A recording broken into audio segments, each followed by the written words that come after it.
길 위에서 또 다른 고통. 공의의 의미를 깨닫고 나자 원시리에게는 더 힘든 고통이 찾아왔다. 왜 이리 힘든지 알 수가 없었다. 분명 최상의 도리를 깨달았다고 생각했는데 이거에서 뭐해? 이 수행에서 뭐해? 이거에서 뭐하지? 내가 사람들한테 인정받아서 뭐하지? 원시리는 사람들이 아무리 험한 말을 해도 참을 수 있고 그리고 자존심도 내 자존심이 아닌 업의 자존심이라 생각하고 다 참을 수 있었다. 그런데 밖이 아닌 내 안에서 일어나는 이런저런 생각은 정말 참기 힘든 고통이었다. 마장이라면 끝판마장이었다. 6에서 7개월 동안 매일같이 죽고 싶어 자살할 방법을 연구했다. 이제 살아서 뭐해? 이제 할 일 다 했는데 가도 아무렇지 않으니 죽을까? 아, 이것도 업의 작용이지? 업이라고 알아차릴수록 더 힘들었다. 명상에 들수록 더 센 고통이 찾아왔다. 부처님도 성도 전에 마군들이 몰려와서 유혹도 하고 협박도 했다는데 원시리는 자기 자신이 마치 악마의 군대 같았다. 처절하고 처절하게 매순간 자기와 싸웠다. 마장에도 이유가 있었다. 원시리는 추석 전날 밥을 주우러 밤밭에 갔다가 누군가가 밤을 제사상에 올린다고 한 말 끝에 제사상에 고기는 올리지 마세요. 누가 와서 먹는 줄 아세요? 조상이 먹는 게 아니에요. 하는 순간 갑자기 나뭇가지가 확 쳐서 얼굴이 패였다. 도장 찍히듯 그때부터 마장이 더 세게 왔다. 이거에서 뭐해? 이 수행에서 뭐해? 야, 빨리 죽어라. 죽어야 해탈하는 거야. 알고 보니 아기 세계에서 온 것이었다. 제사 음식이 자기들 먹을 거리인데 그 고기를 못 먹게 하니 보복을 한 것이었다. 아기들은 이렇게 공격적이었다. 수행자를 아주 쉽게 무너뜨렸다. 6개월 이상 마장에 시달려 온 터에 엎친 데 덮친 격이었다. 여동생에게 전화를 걸어서 원시리는 자신이 만약 어떻게 되면 기르는 용이, 호야, 영복이, 복동이를 개장수에게 팔지 말고 책임지고 키워달라고 부탁했다. 원시리는 이럴 때일수록 밭으로 더 나갔다. 하루 종일 땡볕 아래에서 뼈가 부서져라 일을 했다. 시달릴 대로 시달리고 지칠 대로 지쳐가던 어느 날 원시리는 꿈속에서 아버지를 만났다. 안개에 가려진 끝없이 높은 산을 가리키면서 아버지가 말씀하셨다. 이제 올라갈 준비를 해야지.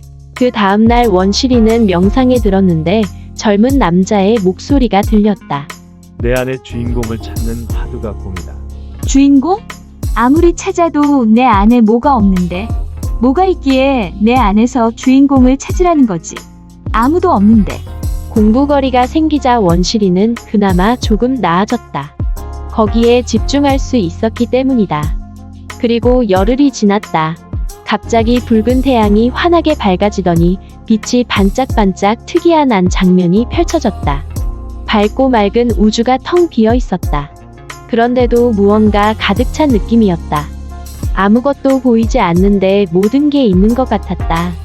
텅 빈 충만, 그런 느낌이었다. 거기 오로지 하나인 전체에서 무언가 움직임이 있었다. 자그마한 투명 캡슐을 싹 씌워서 나 하고 있는 모습. 캡슐이 씌워진 상태가 나라는 것이었다. 마치 바닷물을 조그만 비닐 캡슐로 씌워 캡슐 안쪽의 물과 바깥쪽 물을 분별하는 것과 같았다. 캡슐만 없으면 안과 밖이 똑같았다. 이 캡슐을 깨는 과정이 주인공을 찾는 과정이라는 걸 보여주는 것이다. 원시리는 비로소 공을 체험했다. 캡슐을 깬 상태, 바로 하느님의 에너지이며 부처님의 대자비 에너지였다. 하나인 에너지, 우주와 합일된 마음의 상태가 바로 공이다. 옥천한 머리 위 새벽별이 유난히 빛나고 있었다. 천신들이 몰려와 둥기둥 음악을 연주하고 청룡백룡 얼싸돌며 춤을 추었다. 동쪽 산 나뭇가지들이 구부러지면서 서쪽 산 나뭇가지들을 부르면 서쪽 산 나뭇가지들도 따라서 같이 했다. 선들선들 향기로운 바람이 비단 감기듯 허리춤에 감겼다. 한 달 동안 매일 새벽 앞산에서 하늘의 음악 소리가 들렸다. 원시리는 마침내 깨달음에 이르게 된 것이다. 공의 도리를 알게 된 것이다. 다음 날 원시리는 앞산을 오르다가 산초나무 가시에 손바닥이 찔렸다. 가시가 무척 날카롭고 강해서 피가 펑 나왔다. 엄청난 고통이 찾아왔다. 고통은 계속 원시리를 괴롭혔다. 아프다, 짜증난다, 죽겠다. 아프다고 하는 놈은 누구지? 순간 원시리는 생각했다. 그리고 바로 알아챘다. 캡슐이야. 캡슐이 아프다고 하고 있어. 내가 아닌 캡슐이 아프다 생각하니 마음이 한결 편안해졌다. 원시리는 내 것이라 집착했던 모든 것이 캡슐의 작용이라는 것을 알게 되었다. 내 몸, 내 자존심, 내 자식, 이 모든 것이 캡슐을 씌워놓은 업의 작용이라는 것을 알아차리게 되면서 원시리를 괴롭히던 수많은 고통들은 더 이상 문제가 되지 않게 되었다. 또한 내 돈도 마찬가지다. 내 돈이라 생각하는 것 자체가 캡슐이다. 돈이란 인연 따라 내게 와서 인연 따라 다른 사람에게 간다. 징검다리 건너듯 말이다. 돈이 2년 따라 내 통장에 들어왔다가 나가듯 내 몸도 똑같이 보면 2년 따라 이 모양 이루고 있을 뿐 잠시 이런 몸 이루고 있는 고정된 인간 원시리는 없다네.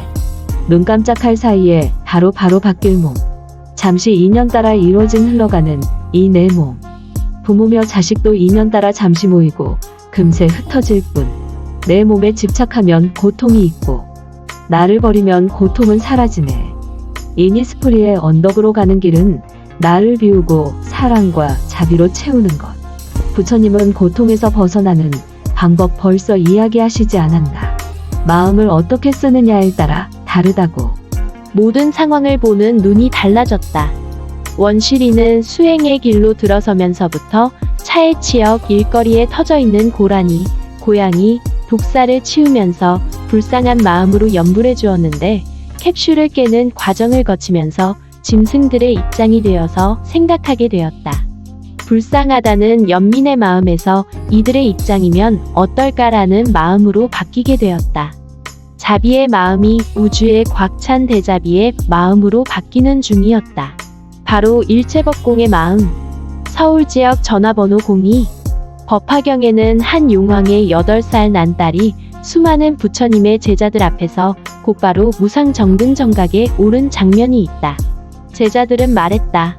석가모니 부처님께서는 무량겁 무수한 고행으로 선업을 쌓아 잠시도 쉬지 않고 온몸을 불살라 중생을 위해 일하여 그 후 무상정등정각에 올랐는데 아수라이자 축생인 저 어리고 여자인 용녀가 어찌 오를 수 있는지 도저히 믿을 수가 없다고. 용녀가 온갖 방법으로 증거를 보이자 제자들이 아무 말을 못했다는 이야기가 있다.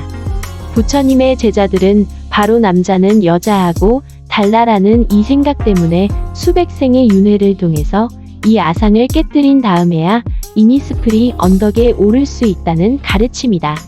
남자, 여자, 축생, 인간, 아수라는 다르다는 이런 마음의 캡슐을 깨지 못하는 한 육도윤회를 벗어나지 못하고 이니스프리 언덕으로도 오를 수 없다.